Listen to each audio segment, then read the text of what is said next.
चलिए खबरों में आगे बढ़ते हैं। यूपी में योगी सरकार ने माफिया सरगनाओं के खिलाफ सख्त कार्रवाई करने के निर्देश दिए हैं।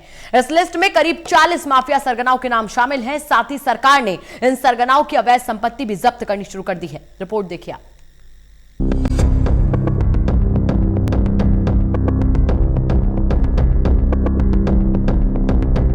बदमाश विकास दुबे की मौत ने जैसे यूपी के सारे जख्मों को हवा दे दी है। बदमाश विकास दुबे के एनकाउंटर के बाद अब यूपी सरकार विकास दुबे जैसे ही बड़े अपराधियों को ठिकाने लगाने की तैयारी में जुट चुकी है। योगी सरकार ने प्रदेश के बड़े माफिया नेटवर्क को धराशायी करने का बड़ा अभियान चलाया है। अभियान में निशाने पर मुख्य रूप से माफिया डॉन मुख्तार अंसारी, अतीक अहमद, अनिल दुजारा और सुंदर भाटी है। इन माफिया सरगनाओं की संपत्ति को जब्त करने के साथ ही इनके गुर्गों पर भी कार्रवाई की जा रही है। लगभग 40 माफिया सरगनाओं पर यूपी सरकार और पुलिस की टेढ़ी नजर है, जिसके चलते उनकी करीब 300 करोड़ रुपए की अवैध संपत्ति और अवैध धंधे बंद कराए जा चुके हैं। यूपी सरकार ने अब तक प्रदेश में गैंगस्टर एक्ट में 495 मुकदमे दर्ज किए हैं, जिनमें सबसे ज्यादा मुख्तार अंसारी के गुर्गों और करीबियों के खिलाफ हैं। पुलिस ने माफिया के खिलाफ इस बड़े अभियान में अब तक आगरा जोन में 48 करोड़, वाराणसी जोन में 47 करोड़, बरेली जोन में 25 करोड़, इसी तरह आजमगढ़, गाजीपुर, नोएडा में करीब 10-10 करोड़ रुपए की संपत्ति जब्त की जा चुकी है। अकेले मुख्तार अंसारी की ही 100 करोड़ रुपए की संपत्ति सरकार जब्त कर चुकी है। कल ही लखनऊ के सबसे पॉश इलाकों में से एक हजरतगंज के डालीबाग में मुख्तार अंसारी की करोड़ों की संपत्ति को जमींदोज कर दिया गया था। मुख्तार अंसारी के बेटे अब्बास और उमर के नाम संपत्ति थी। लखनऊ विकास प्राधिकरण की टीम 20 जेसीबी और 250 से अधिक पुलिसकर्मियों और पीएससी के साथ मौके पर पहुंची और 2 मंजिला बिल्डिंग को गिरा दिया गया। जिस वक्त विकास दुबे का एनकाउंटर किया गया था, उसी के बाद इन माफियाओं के सरगनाओं की लिस्ट तैयार कर ली गई थी।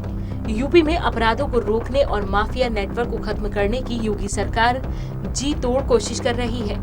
जिस वक्त मार्च 2017 में योगी सरकार यूपी की सत्ता में आई, उसी के बाद से ही योगी सरकार ने अपराधियों की धरपकड़ के लिए मुहिम शुरू कर दी थी।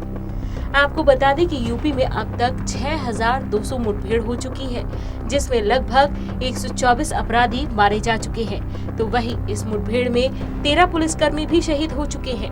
मुठभेड़ में मारे गए अपराधियों का ब्यौरा देखा जाए तो 47 अल्पसंख्यक, 11 ब्राह्मण, 8 यादव और बचे 58 अपराधियों में ठाकुर, पिछड़ी और अनुसूचित जाति जनजाति के अपराधी शामिल हैं।